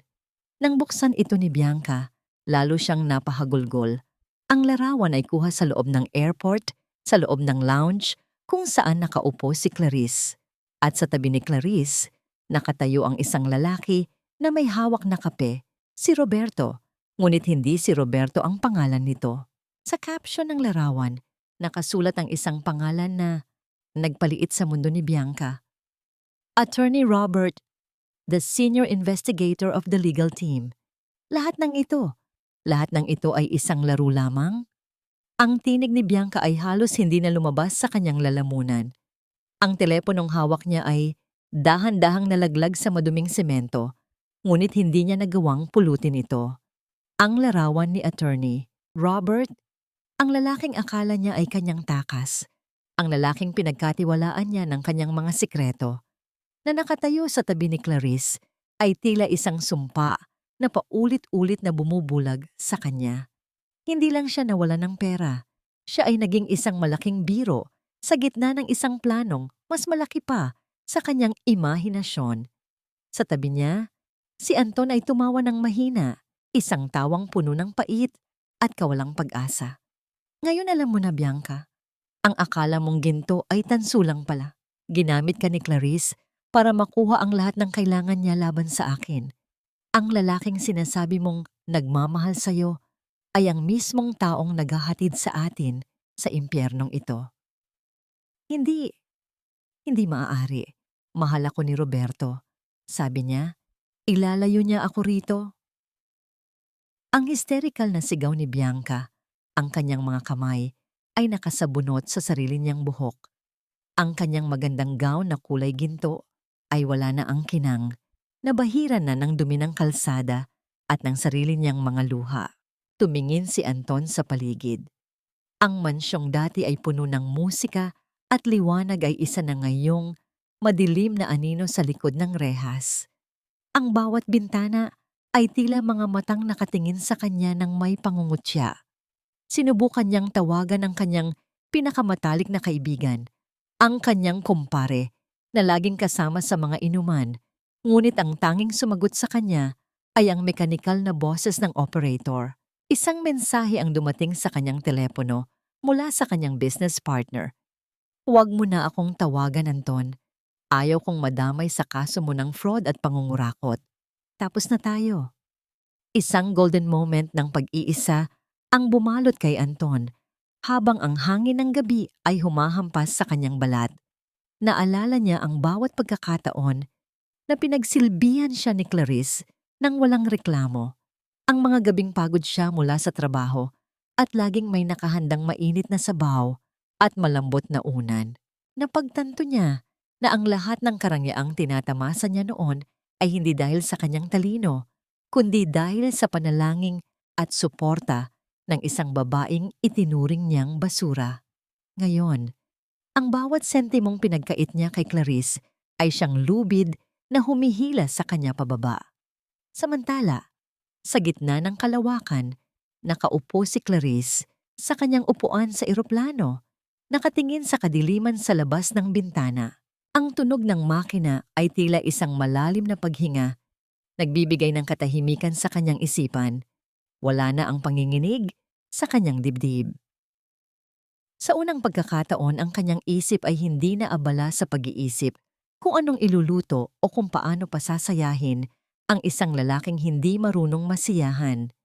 Dahan-dahan niyang kinuha ang isang maliit na kwintas na may pendant na sapatos ng bale mula sa kanyang bulsa. Ito ang huling regalo ng kanyang ina bago ito pumanaw. Inay, malaya na ako. Bulong niya sa sarili, ang kanyang boses ay puno ng kapayapaan.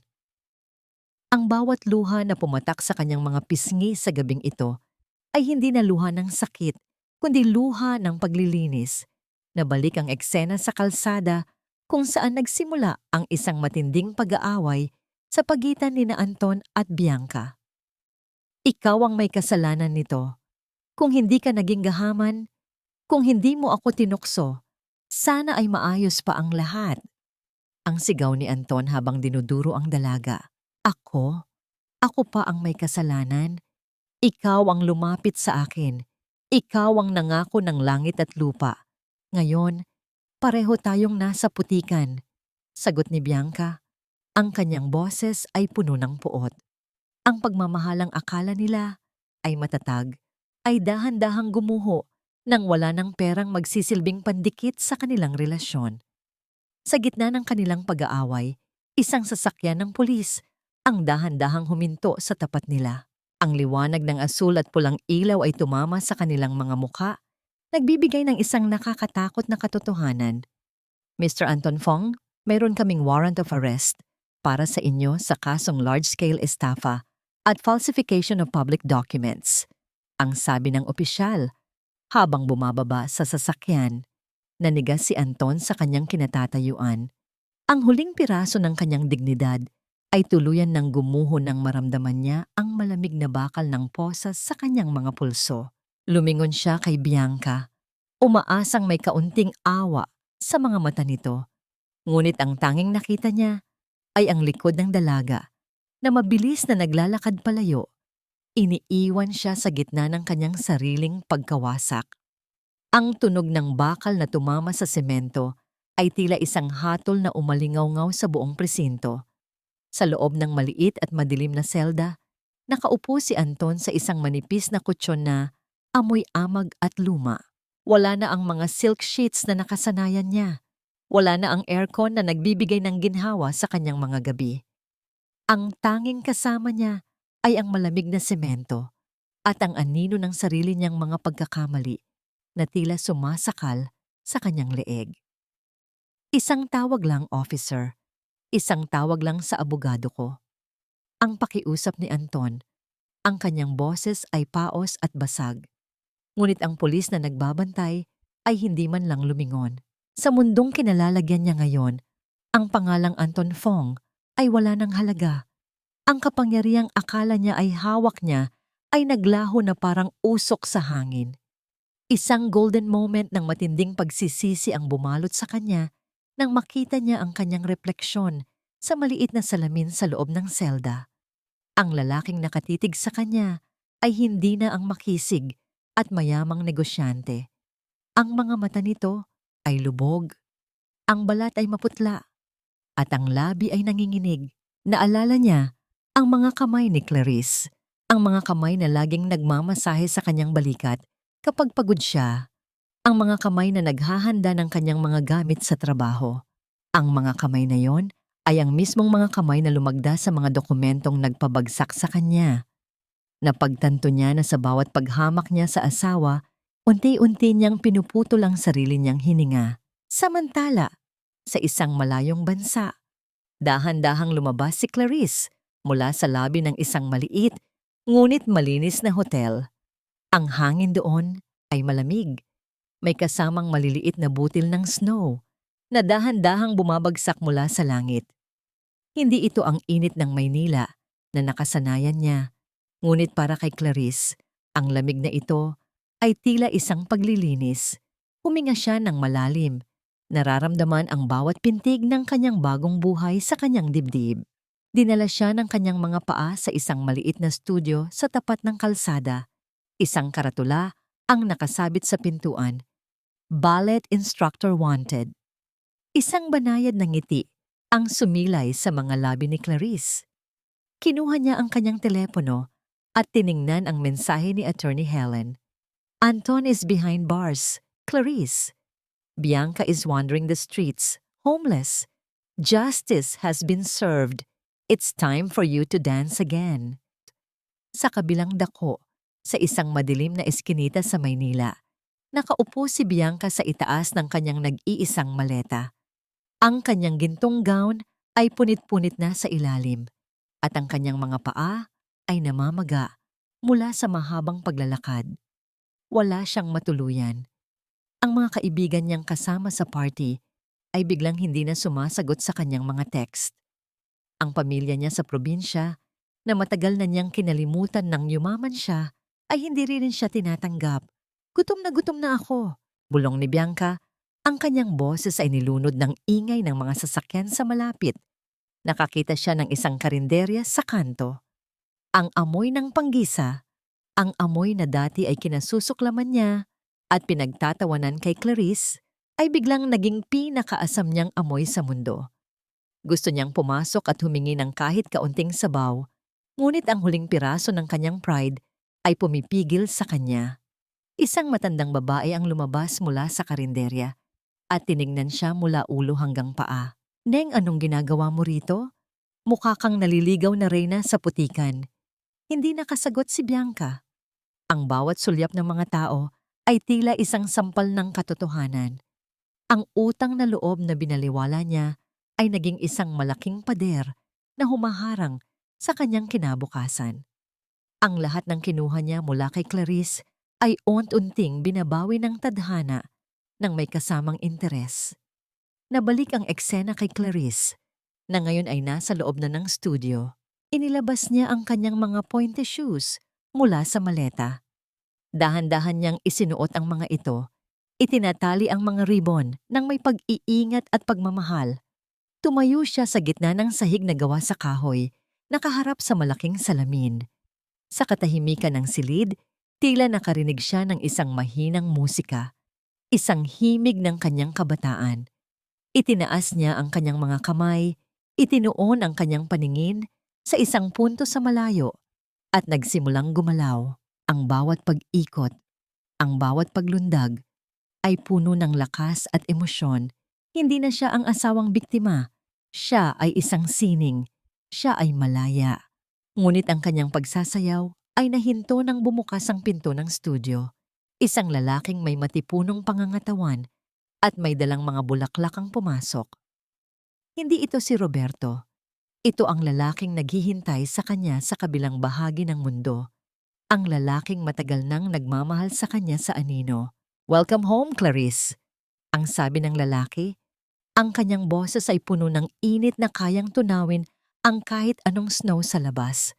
"Clarice, ikaw ba talaga yan?" Ang boses ni Julian ay tila isang himig mula sa isang panaginip na matagal nang ibinao ni Clarice sa salimot. Nakatayo ang lalaki sa pintuan ng studio. Ang kanyang mga mata ay nagniningning sa halo-halong gulat at kagalakan. Si Julian ang kanyang dating dance partner, ang lalaking kasama niya sana sa Paris kung hindi niya piniling manatili sa tabi ni Anton.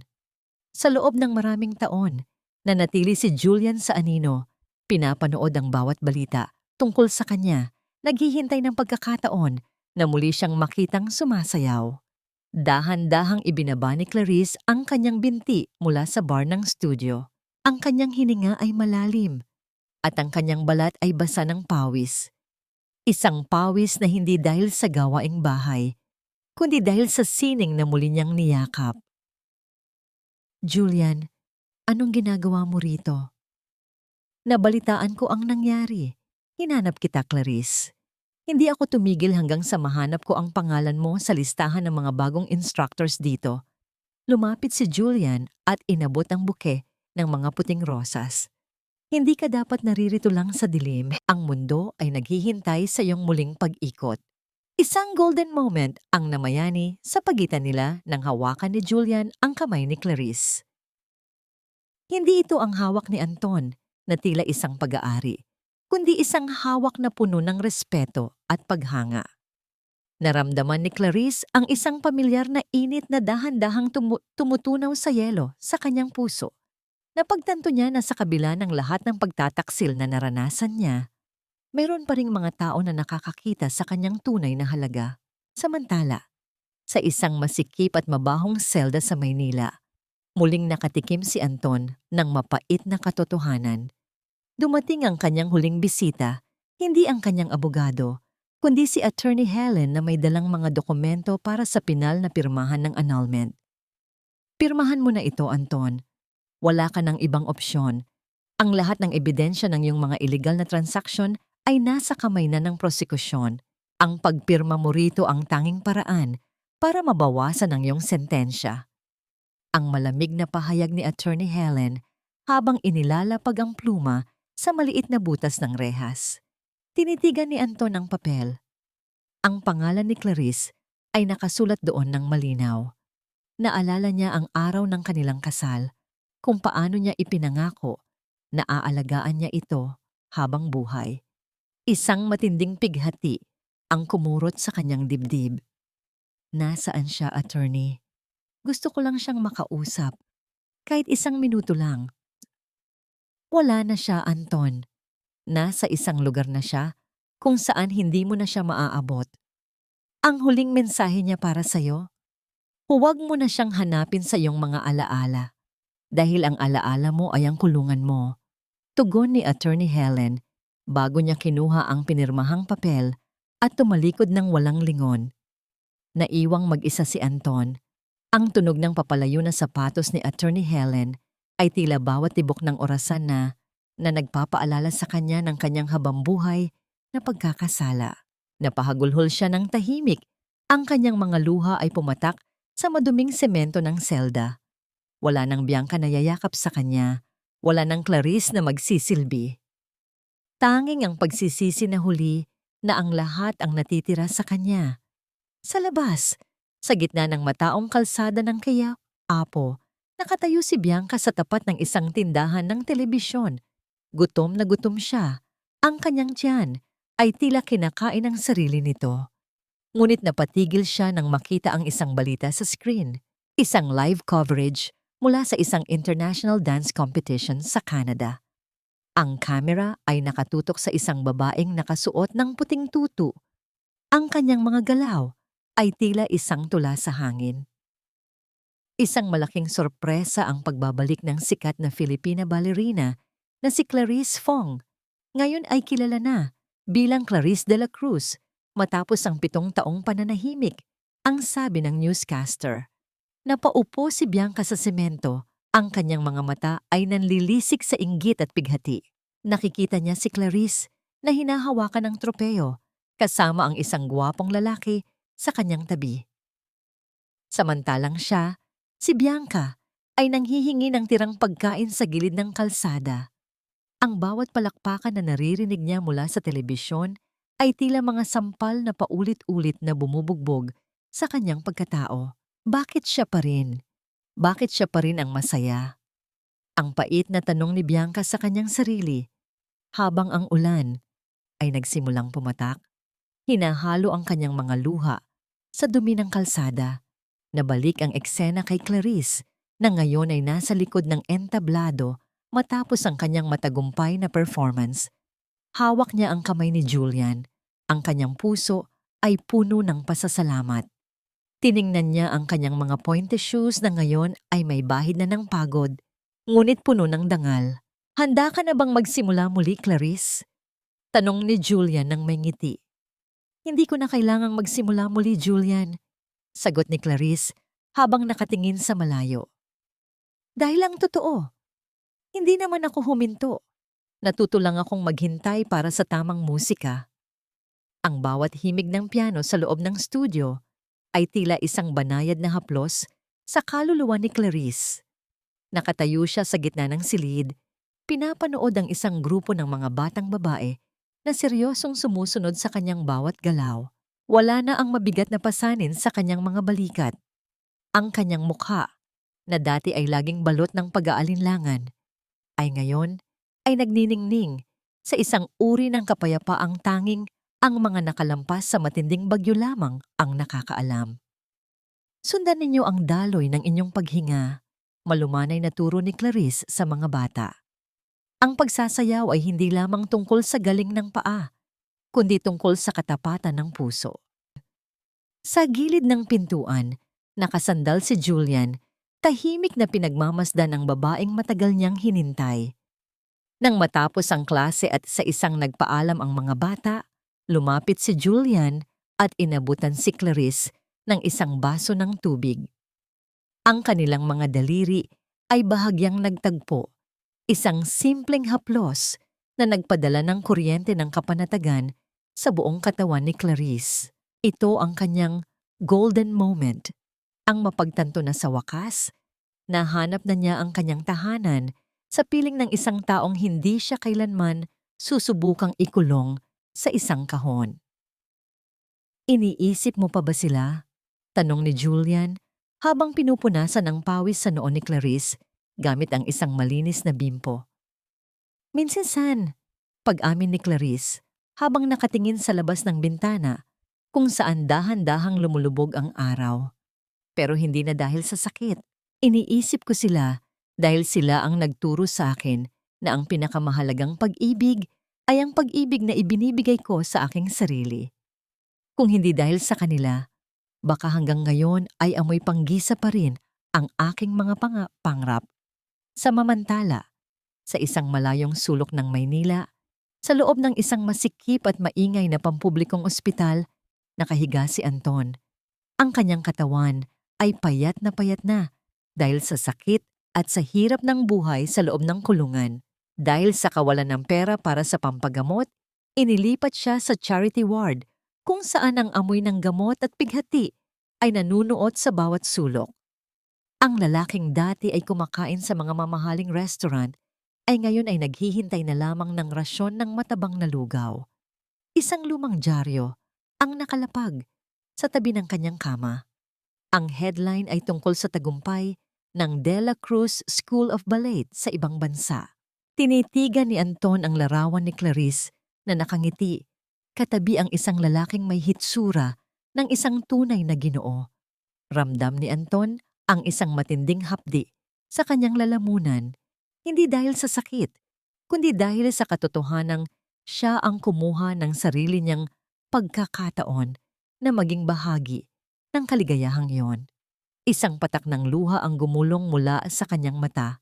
Tumulo sa larawan ni Clarice, ngunit alam niyang kahit ang kanyang mga luha ay wala ng kapangyarihang ibalik ang nakaraan.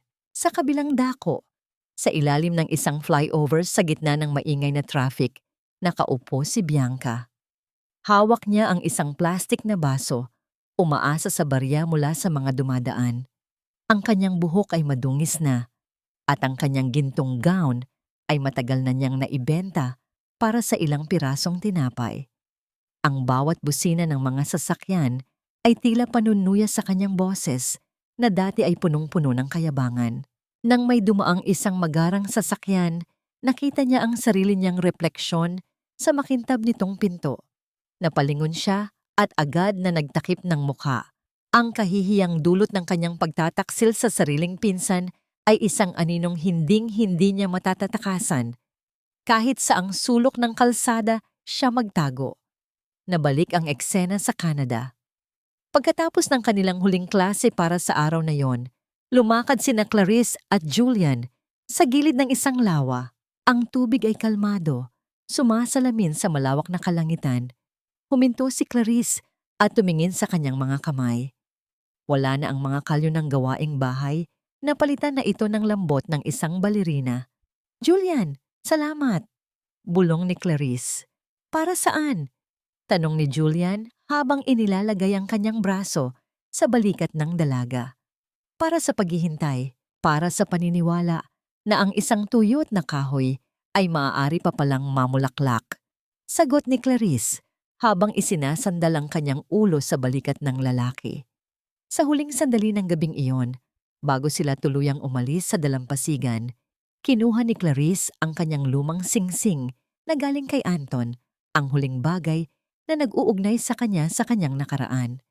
Sa isang dahan-dahang galaw, inihagis niya ito sa gitna ng lawa. Ang tunog ng paglubog nito sa tubig ay tila ang huling tuldok sa isang mahaba at masakit na kabanata ng kanyang buhay. Ang bawat alon na nalikha nito ay dahan-dahang kumalat hanggang sa muling naging kalmado ang tubig. Tumingala si Clarice sa mga bituin. Ang kanyang mga mata ay nagniningning sa bagong pag-asa. Wala nang takot, wala nang galit. Tanging ang malawak na kalayaan ng isang babaeng muling natutong sumayaw sa sarili niyang himig. Lumipas ang ilang taon, at ang mga sugat na dati ay tila hindi na maghihilom ay naging mga pilat na lamang. Mga paalaala ng isang digmaang hinarap at pinagtagumpayan. Sa isang maliit at tahimik na bayan sa tabing dagat ng British Columbia, nakatayo ang isang bahay na gawa sa kahoy at salamin. Dito, ang bawat umaga ay nagsisimula sa amoy ng sariwang kape at ang malinis na simoy ng dagat, malayo sa masangsang na amoy ng pagtataksil na minsang lumunod sa pagkatao ni Clarice. Si Clarice ay nakaupo sa kanyang beranda. Pinapanood ang paglubog ng araw na nagbibigay ng kulay kahel sa malawak na karagatan. Sa kanyang tabi, tahimik na nagbabasa si Julian. Paminsan-minsan ay hinahaplos ang kamay ng asawa ng may sapat na pagmamahal at pag-iingat. Sa loob ng maraming taon, natutunan ni Clarice na ang kapatawaran ay hindi isang regalong ibinibigay sa taong nagkasala sa kanya, kundi isang regalong ibinigay niya sa sarili. Pinatawad niya ang kanyang nakaraan, hindi dahil karapat-dapat sina Anton at Bianca, kundi dahil ayaw na niyang hayaan ang kanilang mga anino na diktahan ng kanyang kasalukuyan. Ang kanyang kapayapaan ay nahanap niya sa bawat hakbang ng kanyang pagsasayaw, sa bawat tawa ng kanyang mga estudyante, at sa bawat gabing natutulog siyang alam niyang wala siyang tinapakang tao para lamang umangat. Sa kabilang dako ng mundo, sa isang pampublikong sementeryo sa Maynila, isang payak na krus ang nakatayo sa isang sulok. Doon nakahimlay si Anton Fong, na pumanaw sa loob ng ospital ng kulungan ng walang sino mang kamag-anak na dumamay. Ang kanyang huling hininga ay puno ng mga pangalang hindi na sumagot sa kanyang tawag.